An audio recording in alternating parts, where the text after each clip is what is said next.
ನೀವು ಮೊದಲೇ ಬಾರಿ ನಮ್ಮ ಚಾನಲ್ನ ನೋಡ್ತಾ ಇದ್ದರೆ ಹಾಯ್, ನಾನು ರೂಪಾ. ಹಾಗೂ ನೀವು ನೋಡ್ತಾ ಇದ್ದೀರಾ ನಮ್ಮ ಕನ್ನಡ ಚಾನಲ್ ಆದ ಸ್ಮಯ ಕಲಿಕೆ. ನೀವಿನ್ನೂ ನಮ್ಮ ಚಾನಲ್ಗೆ ಸಬ್ಸ್ಕ್ರೈಬ್ ಆಗಿಲ್ಲ ಅಂದರೆ ಈ ಕೂಡಲೇ ಸಬ್ಸ್ಕ್ರೈಬ್ ಮಾಡ್ಕೊಳ್ಳಿ. ಹಾಗೆ ಪಕ್ಕದಲ್ಲಿ ಕಾಣುವ ಬೆಲ್ಲೈಕನ್ನು ಪ್ರೆಸ್ ಮಾಡಿ ಆಲ್ ಅಂತ ಟ್ಯಾಪ್ ಮಾಡೋದನ್ನು ಮರಿಬೇಡಿ. ಅಕ್ಷಯ ತೃತೀಯ ದಿನ ಗೋಧೂಳಿ ಸಮಯದಲ್ಲಿ ಈ ಒಂದು ವಸ್ತುವನ್ನು ತಗೊಂಡು ಬರೋದ್ರಿಂದ ನಿಮ್ಮ ಮನೆಯಲ್ಲಿ ಲಕ್ಷ್ಮೀ ದೇವಿ ಸ್ಥಿರವಾಗಿ ನಿಲ್ಲಿಸ್ತಾರೆ. ಮನೆಯ ಕತ್ಲು ಹೋಗಬೇಕು, ಬೆಳಕು ಬರಬೇಕು ಅಂತ ಅಂದರೆ ಸಂಜೆ ಹೊತ್ತು ಗೋಧೂಳಿ ಸಮಯದಲ್ಲಿ ಅಕ್ಷಯ ತೃತೀಯ ದಿನ ಈ ಒಂದು ಕೆಲಸವನ್ನು ಮಾಡಿ. ಇವತ್ತಿನ ವಿಡಿಯೋದಲ್ಲಿ ನಾವೆಲ್ಲರೂ ಕಾಯ್ತಾ ಇರುವಂಥ ವಿಡಿಯೋ ಅಕ್ಷಯ ತೃತೀಯ ಬಗ್ಗೆ ತಿಳಿಸ್ತಾ ಇದ್ದೀನಿ. ಮೊದಲಿಗೆ ಅಕ್ಷಯ ತೃತೀಯ ಯಾವತ್ತು ಆಚರಿಸಬೇಕು, ಹಾಗೆಯೇ ಶುಭ ಸಮಯ ಯಾವುದಿದೆ, ಬಂಗಾರ ಖರೀದಿಗಾಗಿ ಅಥವಾ ಬೆಳ್ಳಿ ಖರೀದಿಗಾಗಿ ಯಾವ ಸಮಯ ಚೆನ್ನಾಗಿರುತ್ತೆ ಅಂತ ತಿಳಿಸ್ತಾ ಇದ್ದೀನಿ. ಹಾಗೆಯೇ ಕೆಲವೊಂದು ದಾನಗಳನ್ನು ಅಕ್ಷಯ ತೃತೀಯ ದಿನ ಮಾಡ್ಕೋಬೇಕು, ಇದರಿಂದ ನಮಗೆ ಅಕ್ಷಯ ಆಗುತ್ತೆ ಅಂತ. ಹಾಗಾಗಿ ಎಲ್ಲ ವಿಷಯಗಳನ್ನು ಈ ವಿಡಿಯೋದಲ್ಲಿ ನಿಮಗೆ ತಿಳಿಸ್ತಾ ಇದ್ದೀನಿ. ಮೊದಲು ನಾವು ಅಕ್ಷಯ ತೃತೀಯವನ್ನು ನಾವು 20ನೇ ತಾರೀಕು ಆಚರಿಸ್ತಾ ಇದ್ವಿ.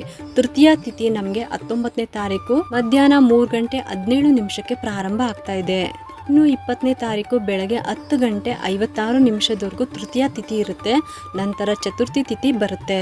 ಆದರೂ ಸಹ ಸೂರ್ಯೋದಯಕ್ಕೆ ನಮಗೆ ತೃತೀಯ ತಿಥಿ ಇರೋದ್ರಿಂದ ಹಾಗಾಗಿನೇ ನಾವು 20ನೇ ತಾರೀಕಿನ ಹಬ್ಬವನ್ನು ಆಚರಣೆ ಮಾಡಬೇಕಾಗತ್ತೆ. ಹಿಂದಿನ ದಿನ ನಾನು ವಿಡಿಯೋದಲ್ಲಿ ಕೂಡ ತಿಳಿಸ್ಕೊಟ್ಟಿದ್ದೀನಿ ನಿಮಗೆ.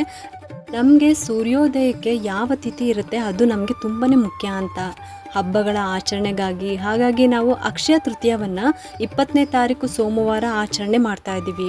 ಈ ಬಾರಿ ತುಂಬ ವಿಶೇಷವಾಗಿ ಸೌಭಾಗ್ಯ ಯೋಗದಲ್ಲಿ ಅಕ್ಷಯ ತೃತೀಯ ಬರ್ತಾ ಇದೆ. ವಿಶೇಷವಾದಂತಹ ಫಲವನ್ನು ಕೊಡ್ತಾ ಇದೆ. ಎಲ್ಲರೂ ತಪ್ಪದೆ ಅಕ್ಷಯ ತೃತೀಯವನ್ನು ಆಚರಣೆ ಮಾಡಿ ಅಂತ ಕೇಳ್ಕೊತಾ ಇದ್ದೀನಿ. ಇವಾಗ ಪೂಜೆಯ ಸಮಯವನ್ನು ತಿಳ್ಕೊಳ್ಳೋಣ. 20ನೇ ತಾರೀಕು ಸೋಮವಾರ ಪೂಜೆಯ ಸಮಯ ಬೆಳಗ್ಗೆ ಬ್ರಾಹ್ಮಿ ಮುಹೂರ್ತದಲ್ಲಿ ಪೂಜೆನ ಮಾಡ್ಕೋಬೇಕಾಗುತ್ತೆ. 4 ಗಂಟೆ 34 ನಿಮಿಷದಿಂದ 5 ಗಂಟೆ 20 ನಿಮಿಷದ ತನಕ ಪೂಜೆಯನ್ನು ನೀವು ಮಾಡ್ಕೋಬೋದು. ಇನ್ನು ಅಮೃತ ಕಾಲ ಇದೆ, ಬೆಳಗ್ಗೆ 11 ಗಂಟೆ 16 ನಿಮಿಷಕ್ಕೆ ಆಗಲೂ ಸಹ ನೀವು ಪೂಜೆನ ಮಾಡ್ಕೋಬೋದು. ಮತ್ತು ಅಭಿಜಿತ್ ಮುಹೂರ್ತ ಇದೆ, ಬೆಳಗ್ಗೆ 11 ಗಂಟೆ 56 ನಿಮಿಷದಿಂದ 12 ಗಂಟೆ 46 ನಿಮಿಷದ ತನಕನೂ ಕೂಡ ಅಭಿಜಿತ್ ಮುಹೂರ್ತ ಇದೆ. ಅದು ಕೂಡ ಒಳ್ಳೆ ಸಮಯನೇ, ಅವಾಗಲೂ ಕೂಡ ನೀವು ಪೂಜೆನ ಮಾಡ್ಕೋಬಹುದು. ಇನ್ನು ವಿಜಯ ಮುಹೂರ್ತ ಕೂಡ ಇದೆ, 2 ಗಂಟೆ 25 ನಿಮಿಷದಿಂದ 3 ಗಂಟೆ 15 ನಿಮಿಷದ ತನಕನೂ ಚೆನ್ನಾಗಿದೆ. ಇದು ವಿಜಯ ಮುಹೂರ್ತ, ಹಂಗಾಗಿ ಈ ಸಮಯಗಳಲ್ಲಿ ನೀವು ಪೂಜೆಗಳನ್ನು ಮಾಡ್ಕೋಬಹುದು. ಇನ್ನು ಬಂಗಾರವನ್ನು ಖರೀದಿ ಮಾಡೋದಕ್ಕೆ ಯಾವ ಒಳ್ಳೆ ಸಮಯ ಇದೆ ಅಂತ ಅಂದರೆ ಬೆಳಗ್ಗೆ 6 ಗಂಟೆ 15 ನಿಮಿಷದಿಂದ 12 ಗಂಟೆ 20 ನಿಮಿಷ ತನಕನೂ ಕೂಡ ತುಂಬಾ ಚೆನ್ನಾಗಿದೆ.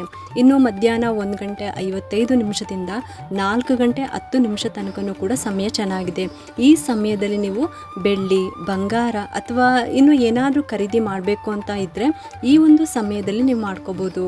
ಇನ್ನು ಅಕ್ಷಯ ತೃತೀಯವನ್ನು ಈ ಸಾಲಿ ನಾವು ಕೃತಿಕಾ ನಕ್ಷತ್ರ ಮತ್ತು ರೋಹಿಣಿ ನಕ್ಷತ್ರದಲ್ಲಿ ಆಚರಣೆಯನ್ನು ಮಾಡ್ತಾ ಇದ್ದೀವಿ.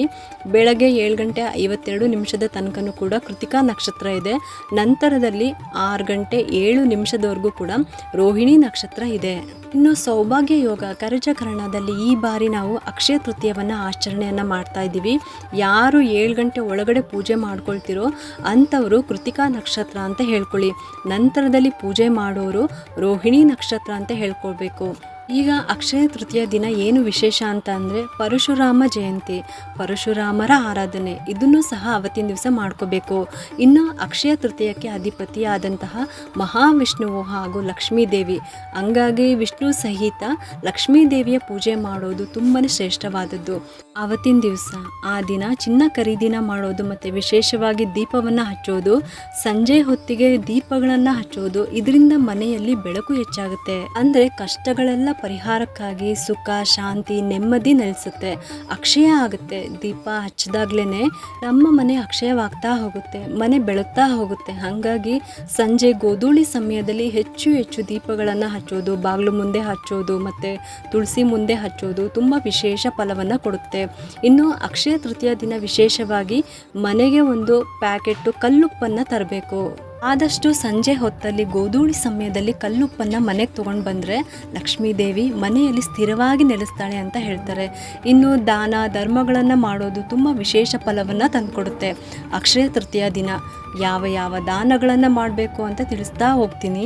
ಇನ್ನು ವಿಶೇಷವಾಗಿ ಆ ದಿವಸ ಪೂಜೆ ಮಾಡಿಬಿಟ್ಟು ದೀಪಗಳನ್ನು ಹಚ್ಚೋದ್ರಿಂದ ಮನೆಯಲ್ಲಿ ಸುಖ, ಶಾಂತಿ, ನೆಮ್ಮದಿ, ಧನ ಧಾನ್ಯ ಅಭಿವೃದ್ಧಿಯಾಗಿ ಅಕ್ಷಯ ಆಗುತ್ತೆ. ಈ ರೀತಿ ಪ್ರತಿ ವರ್ಷವೂ ಈ ರೀತಿ ಪೂಜೆನ ಮಾಡ್ತಾ ಹೋಗಿ ಒಳ್ಳೆ ಕೆಲಸಗಳನ್ನು ಮಾಡೋದು ಅವತ್ತಿನ ದಿವಸ. ಅಂದರೆ ಮನೆ ಗೃಹ ಪ್ರವೇಶ ಆಗಿರ್ಬೋದು, ಮನೆ ಖರೀದಿ ಮಾಡೋದೇ ಆಗಿರ್ಬೋದು, ಮದುವೆಗಳನ್ನು ಮಾಡೋದು, ಸೈಟ್ಗಳನ್ನು ಮಾಡೋದು, ಸೈಟ್ ರಿಜಿಸ್ಟ್ರೇಷನ್ ಮಾಡಿಸ್ಕೊಳ್ಳೋದು, ಹಾಗೆ ಎಲ್ಲಾದರೂ ಹಣವನ್ನು ಸೇವಿಂಗ್ಸ್ ಮಾಡೋದು, ಇನ್ವೆಸ್ಟ್ಮೆಂಟ್ ಮಾಡೋದು, ಹೀಗೆ ಯಾವುದೇ ಹೊಸ ಕೆಲಸ ಆಗಿರ್ಬೋದು, ಹೊಸ ಕಾರ್ಯ ಇರಲಿ, ಅವತ್ತಿನ ದಿವಸ ನೀವು ಪ್ರಾರಂಭವನ್ನು ಮಾಡ್ಕೋಬೋದು. ಅಕ್ಷರ ಅಭ್ಯಾಸ ಮಾಡಿಸೋದೇ ಆಗಿರ್ಬೋದು, ಮತ್ತು ಅಡ್ಮಿಷನ್ಗಳನ್ನ ಮಾಡಿಸೋದು, ಜಾಯಿನ್ ಮಾಡಿಸೋದು ಸ್ಕೂಲ್ಗೆ, ಈ ಥರ ಮಾಡೋದು ತುಂಬ ವಿಶೇಷ ಫಲವನ್ನು ಕೊಡುತ್ತೆ. ಅದೃಷ್ಟ, ಸಮೃದ್ಧಿ ಇದೆಲ್ಲನೂ ಕೂಡ ತಂದುಕೊಡುತ್ತೆ ಅವತ್ತಿನ ದಿವಸ. ನೀವೇನೇ ಹೊಸ ಕಾರ್ಯಗಳನ್ನು ಅಥವಾ ಹೊಸ ಕೆಲಸಗಳನ್ನು ಮಾಡಿದ್ರೂ ಕೂಡ ಅದು ನಿಮಗೆ ಅಕ್ಷಯವಾಗುತ್ತೆ. ಅಕ್ಷಯ ಅಂತ ಅಂದರೆ ಏನು ಅಂತ ಅಂದರೆ ಶಾಶ್ವತವಾದಂತಹ ಸಂಪತ್ತನ್ನು ಕೊಡುವಂಥ ದಿವಸ. ಲಕ್ಷ್ಮೀನಾರಾಯಣರ ಅನುಗ್ರಹಕ್ಕಾಗಿ ಇವತ್ತಿನ ದಿವಸ ಪೂಜೆ ಪುನಸ್ಕಾರಗಳನ್ನು ತಪ್ಪದೇ ಮಾಡ್ಕೋಬೇಕು. ಮತ್ತು ಪ್ರತಿಯೊಂದು ದೇವಸ್ಥಾನದಲ್ಲೂ ಕೂಡ ರಾಯರ ಮಠಗಳಲ್ಲಿ ಬೃಂದಾವನಗಳು ಇರುವಂಥ ಜಾಗದಲ್ಲಿ ಗಂಧ ಲೇಪನ ಇರುತ್ತೆ. ಅವತ್ತು ಗಂಧವನ್ನು ಹಚ್ತಾರೆ. ಇವಾಗ ಬೇಸಿಗೆ ಅಲ್ವಾ, ಗಂಧ ಲೇಪನ ಮಾಡಿಸೋದು ತುಂಬ ವಿಶೇಷ ಫಲವನ್ನು ತಂದುಕೊಡುತ್ತೆ.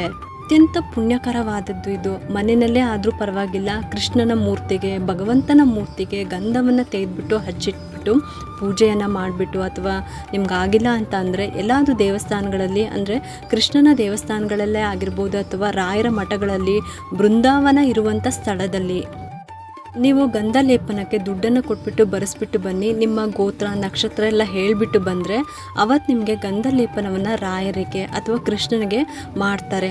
ಆವಾಗ ಹೋಗ್ಬಿಟ್ಟು ನೀವು ದರ್ಶನವನ್ನು ಮಾಡಿಕೊಂಡು ಬಂದರೆ ಒಳ್ಳೆ ಭಾಗ್ಯ ನಿಮಗೆ ಸಿಗುತ್ತೆ. ಇನ್ನೂ ವಿಶೇಷವಾದಂತಹ ದಾನಗಳನ್ನು ಕೊಡಬೇಕು ಅಂತ ಹೇಳಿದೆ ನಿಮಗೆ, ಅದನ್ನು ಕೂಡ ಮುಂದೆ ತಿಳಿಸ್ತಾ ಹೋಗ್ತೀನಿ. ಇನ್ನು ಅಕ್ಷಯ ತೃತೀಯ ದಿನ ಗೌರಿಯನ್ನು ಕೂರಿಸೋ ಅಂಥವ್ರು, ಚೈತ್ರ ಗೌರಿಯನ್ನು ಕೂರಿಸೋ ಅಂಥವ್ರು ಅಕ್ಷಯ ತೃತೀಯ ದಿನ ಹೇಗೆ ಪೂಜೆಯನ್ನು ಮಾಡ್ಕೋಬೇಕು, ಇನ್ನು ಅಕ್ಷಯ ತೃತೀಯ ದಿನ ಯಾವ ಯಾವ ದಾನ ಮಾಡಬೇಕು ಅಂತ ತಿಳ್ಕೊಳ್ಳೋಣ. ಅಕ್ಷಯ ತೃತೀಯ ದಿನ ಸ್ನಾನ, ಜಪ, ತಪ, ಹೋಮ, ಪಿತೃದರ್ಪಣ, ದಾನ ಇವೆಲ್ಲದಕ್ಕೂ ಕೂಡ ನಮಗೆ ಅಕ್ಷಯ ಫಲವನ್ನು ನೀಡುತ್ತೆ. ಇದರಿಂದ ಸರ್ವ ಪಾಪಗಳನ್ನು ಪರಿಹಾರ ಮಾಡುತ್ತೆ ಮತ್ತು ಭಗವಂತನ ಅನುಗ್ರಹ ನಮಗೆ ಆಗುತ್ತೆ. ಹಂಗಾಗಿ ಈ ಒಂದು ಅಕ್ಷಯ ತೃತೀಯ ದಿನ ವಿಶೇಷವಾಗಿ ಸ್ನಾನ, ಜಪ, ತಪ, ಹೋಮಗಳು ಇದೆಲ್ಲನೂ ಮಾಡಿಕೊಳ್ಳೇಬೇಕು. ಮತ್ತು ನಾನು ಆಗಲೇ ಹೇಳ್ದಂಗೆ ಗಂಧ ಲೇಪನ ಕೂಡ ಮಾಡಿಸ್ಬೇಕು. ಈ ದಿವಸ ಗಂಧ ಲೇಪನವನ್ನು ಮಾಡಬೇಕು ಅಂತ ಹೇಳಿದ್ದೆ. ಇನ್ನು ಯಾವ ಯಾವ ದಾನಗಳನ್ನು ಕೊಡಬೇಕು ಅಂತ ಮುಂದಿನ ವಿಡಿಯೋದಲ್ಲಿ ತಿಳಿಸ್ತಾ ಹೋಗ್ತೀನಿ. ಈ ಒಂದು ಉಪಯುಕ್ತ ಮಾಹಿತಿ ನಿಮ್ಗೆ ಇಷ್ಟ ಆಗಿದೆ ಅಂತ ನಾನು ಭಾವಿಸ್ತಾ ಈ ವಿಡಿಯೋನ ಮುಗಿಸ್ತಾ ಇದ್ದೀನಿ. ಈ ವಿಡಿಯೋ ಏನಾದರೂ ನಿಮ್ಗೆ ಇಷ್ಟ ಆಗಿದ್ದರೆ ಒಂದು ಲೈಕ್ ಮಾಡಿ, ಶೇರ್ ಮಾಡಿ ಮತ್ತು ಸಬ್ಸ್ಕ್ರೈಬ್ ಮಾಡಲು ಮರಿಬೇಡಿ. ಯಾಕಂದರೆ ನೀವು ಮಾಡೋ ಒಂದು ಸಬ್ಸ್ಕ್ರೈಬಿಂದ ನಮ್ಮಂತಹ ಸಣ್ಣ ಸಣ್ಣ ಚಾನಲ್ಸ್ಗೆ ಒಂದು ಸಪೋರ್ಟ್ ಮಾಡ್ದಂಗೆ ಆಗುತ್ತೆ.